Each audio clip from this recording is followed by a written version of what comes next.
And for example, as I said, NATO countries continue to increase their military presence.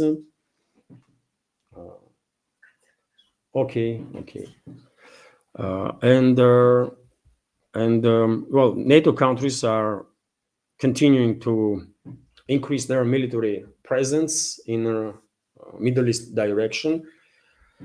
And yesterday on my Telegram and Twitter X page, I shared this video, which is allegedly showing how British aircraft carrier is moving through Suez Channel to basically potentially participate in military operation against Iran. Let me show you this video, my friends. It is British aircraft carrier. Sure, you can see carrier itself and their F-35 planes. And I can tell you, dear friends, such a missed opportunity to sunk this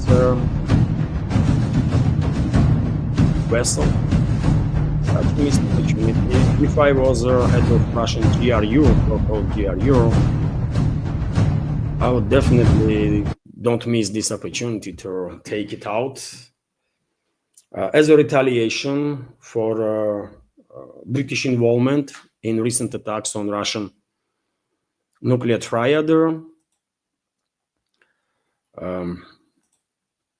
Unfortunate that Russia did not use. I'm not saying directly to attack, but to make sure that this carrier would sink there and maintain plausible deniability. Such easy prey, by the way. Such easy prey.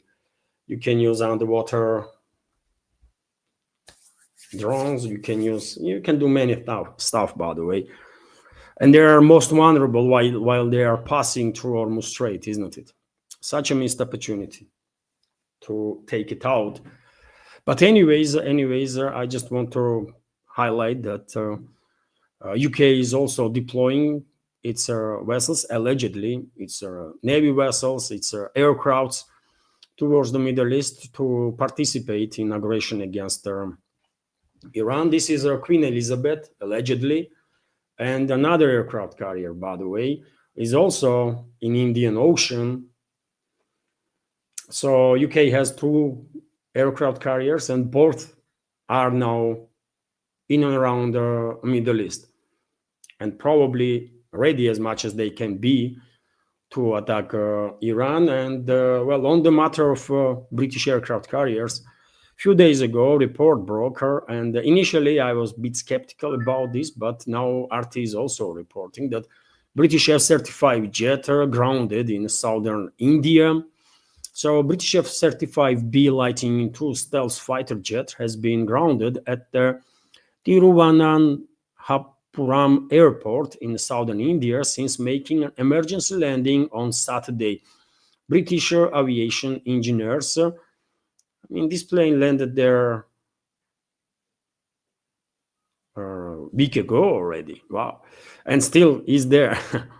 So British aviation engineers are working on aircraft which remains on their tarmac on account of their technical snag, according to local media reports. The jet, part of HMS Prince of Wales Carrier Strike Group, was engaged in operations in Indo-Pacific region after conducting joint exercises with Indian Navy. The F-35B is a fighter jet designed by Lockheed Martin that can take off and land vertically, making it suitable for use on aircraft carriers, British-made ones, and any other, really.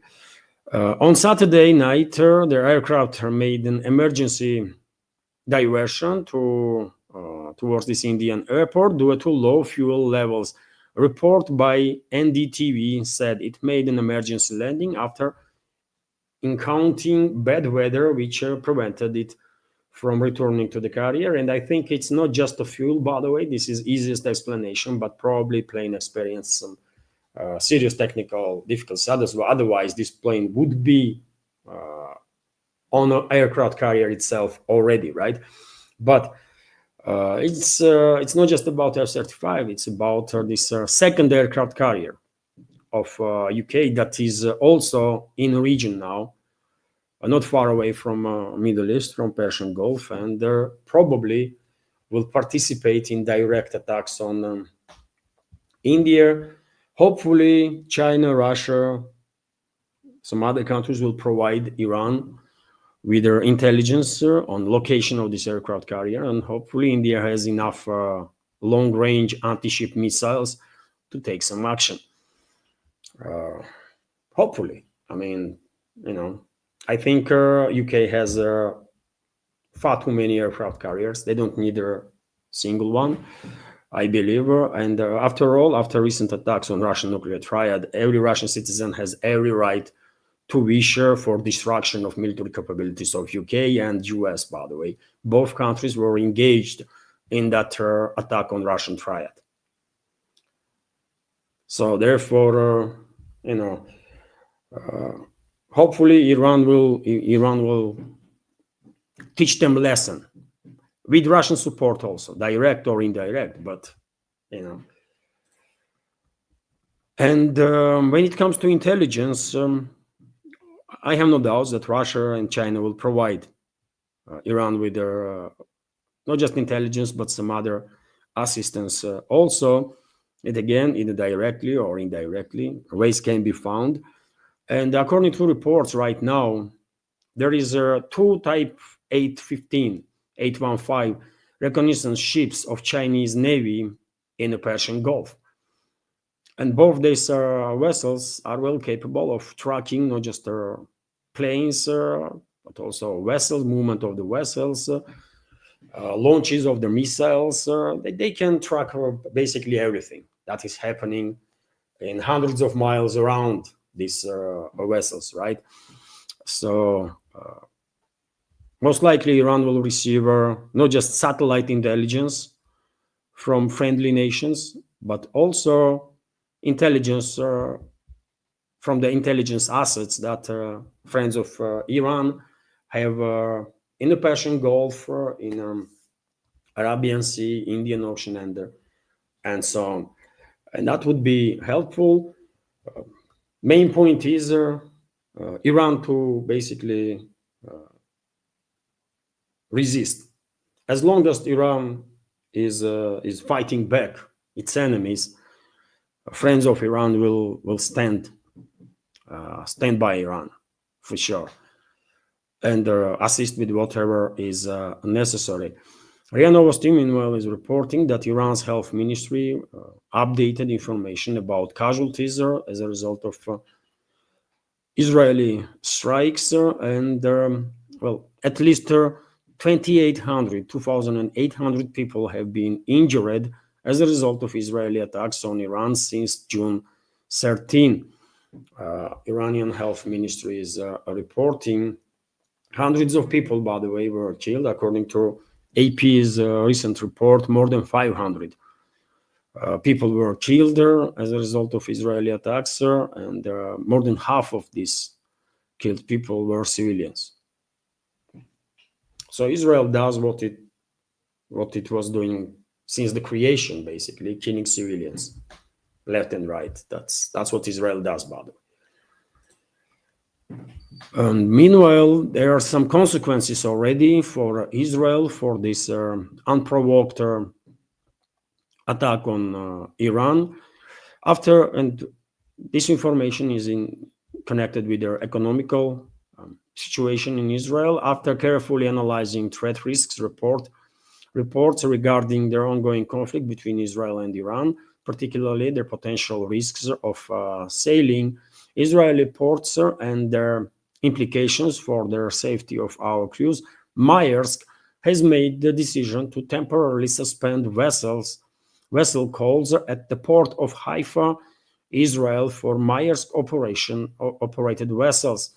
And I remind you, friends, that Maersk is the world's largest shipping company, and such a decision will definitely affect Israel, not in a good way. And when Maersk is making such decisions, obviously other companies are going to follow. And sooner, the longer this conflict continues, probably Israel will experience more and more difficulties when it comes to supply chain. Hello everyone, I hope you find informative and useful this short clip from main news update, and if so, please click that like button and leave some commentary just about anything. It might help to deal with the algorithm and reach wider audience. And if you like my work in general and want to support to save this media project, you can assist through several ways. You can donate to this project through PayPal platform or Boosty, also with the crypto currencies, or you can subscribe to my Patreon page and page on Boosty, where I have quite a lot of extra content on regular basis. All the links are on this video in description box and in the pinned comment. And of course, many thanks to everyone who already helped and continues to support. Thank you.